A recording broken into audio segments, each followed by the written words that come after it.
Hey, Manwha maniacs! Welcome back to the channel where we dive headfirst into the latest chapters and unravel the twists you might have missed. Get ready because today, we're breaking down all the drama, the power-ups, and the heart-stopping moments from the legends of the Northern Blade.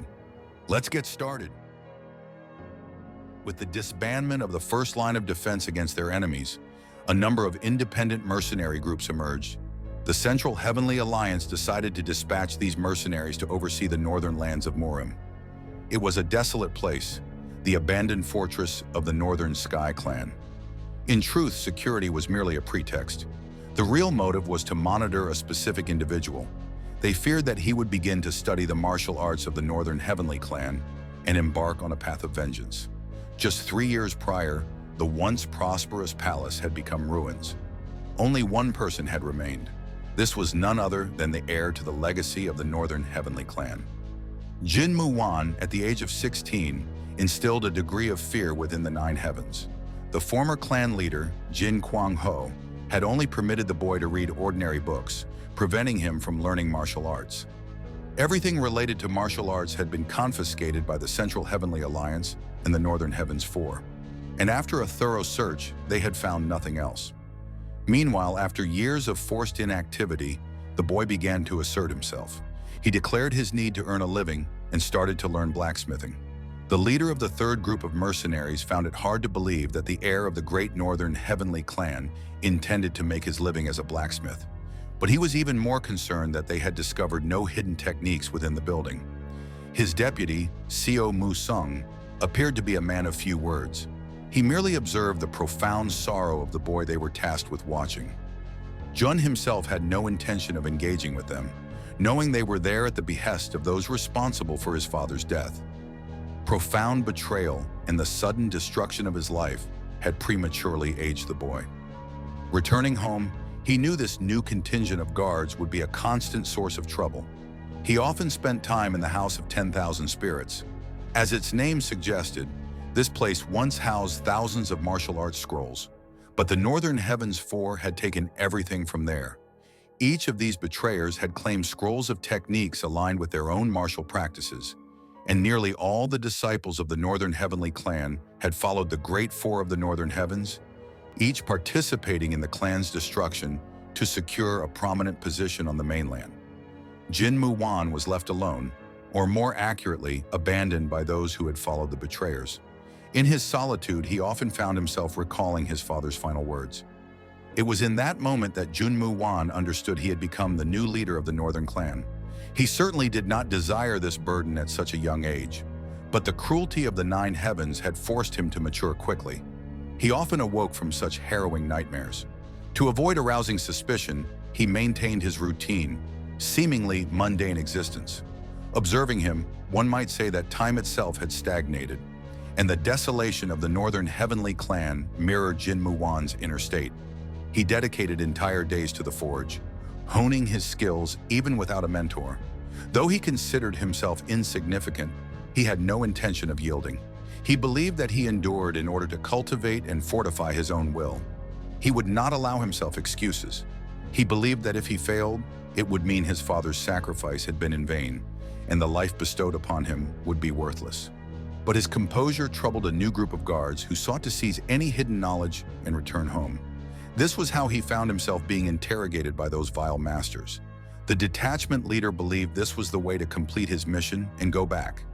At the same time, his deputy Seo Mu-sung felt they had crossed a line by torturing an innocent child. The boy had no choice but to inquire what they had overlooked. He attempted to remind them of the promise the sage of the Heavenly Alliance had made to his father. With a cold and piercing gaze, he asserted that they likely lacked the authority to do this.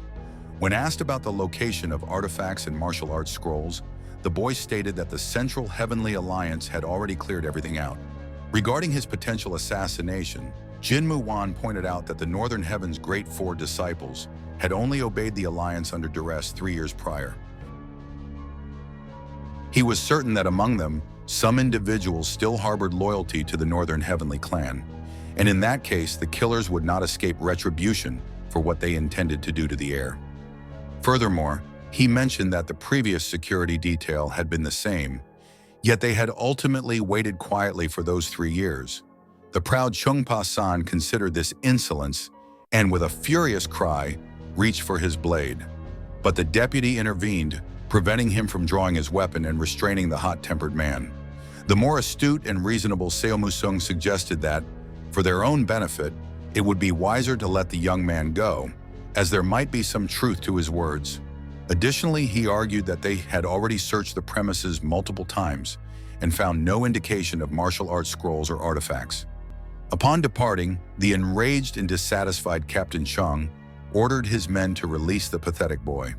The resolve of the new leader of the Northern Heavenly Clan remained unbroken. Addressing the uninvited guests, he stated that their arrival was uninvited, and thus they should conduct themselves accordingly. He then added that if they maintained their composure, he would overlook the incident. In response, the man warned the boy that upon noticing anything suspicious, the Central Heavenly Alliance and the Great Four Warriors would grant him permission to kill him. Consequently, the deputy released Jin Mu-wan. Addressing his subordinates, the leader instructed them to closely monitor the heir of the Northern Heavenly Clan. Though the boy was exhausted, he remained standing despite the trembling in his body. Among all present, only the deputy group leader displayed a hint of sympathy.